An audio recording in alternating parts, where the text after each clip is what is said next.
everyone, today I'll be reviewing this new horror thriller just dropped today on Netflix called No One Gets Out Alive, starring Cristina Rodrolo, and it is directed by Santiago Mangini. So this is a kind of like a horror thriller movie which is dropped today, and this movie centered around this Amber. She's basically comes to Cleveland. She has no paper. She has nowhere to go, but she has like a job. So she gets the apartment rent in like cheap apartment. She rents it in Cleveland, and when she rents this apartment, and strangest thing starts happening around her in that apartment. And as you can guess from the name, no one gets out alive. That is what this movie is about. So I will say the first act for this movie I found it's quite interesting because of this actress Cristina Rodrolo. She is quite good in this movie, and her performance is quite captivating that you do want to watch her. And her character, because she doesn't have a paper, money or anything, and she was trying to get an ID to get a better job, this movie actually draws you in very quickly. So the premise for this movie is definitely very interesting, especially when you think about this girl. She's very, very helpless and she has nowhere to go. And especially as a person, she's a really nice person, but she has no money, nothing. So you do feel for her immediately in this movie. Like you do want her to be okay and be safe and go somewhere safe. However, the middle act for this movie, I thought it was really very... like halfway through this movie became a little bit like very slow and very pointless. And that last act about this movie, I would say it was very interesting. The way this movie ends, I was like, oh, what I just watched. So overall, this movie was, I would say, it was interesting watch. As I was saying, it's a little bit slow-paced, character-based movie. It's not very scary by any means. It's not scary at all, I will say, when I look back. It just has some creepy images here and there. Overall, how this movie ended left me really like sad, I guess. Because like, as I was saying, this movie starts out with such a strong character, Amber.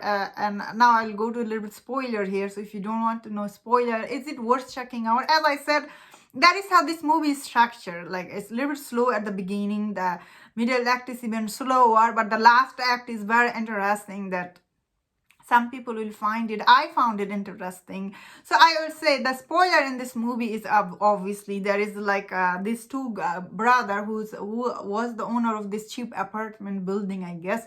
They were basically, all these girls were renting there because they were only rented this apartment to all the girls. I guess all the girls, they've been like basically they're collecting all these girls and taking them to basement and giving offering to this monster who lives in this square box, I guess. And when I saw the monster, he's not scary.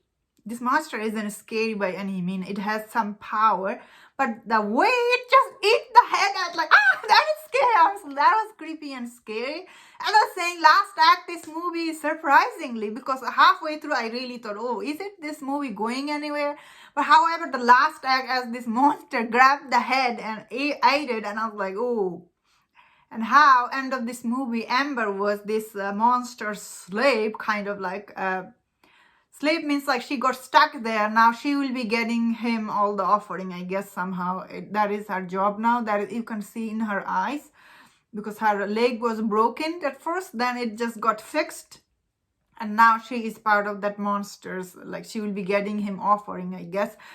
Because the end of the day, now that I look back and I think back, I guess those two brothers were under his spell. And I guess somehow, I guess this movie didn't explain a lot of stuff. Like how did that monster get there? Or like what happened to the beginning of this movie started with, there was one girl, she got attacked too. I guess maybe those brother attacked her or something. I guess all these people who died in that house, they just lives there with this like eye they have. That is what I thought from the ending.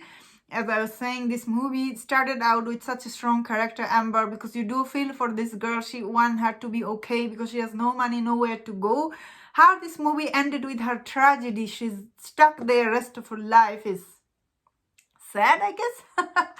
As I was saying, overall, it was interesting watch, but wasn't like perfect watch, I would say. As I was saying, halfway through this movie became a little bit I don't know, draggy, I guess. And all this, I guess, all this spirit was trying to warn her to get out of her. She did got out of that house, unfortunately, because of she has this, because she's poor, she doesn't have money, so she had to go back to that house. Also, these two brother, because somehow, I guess they like trap her and got her back, I guess. As I was saying, this movie definitely ended the weird way that I thought, oh, not bad. Anyway, that was my thought on this movie. Let me know in the comment what do you think about this movie. I thought it was an interesting watch. And if you enjoyed my review, don't forget to subscribe. Don't forget to leave your comment. And please take care.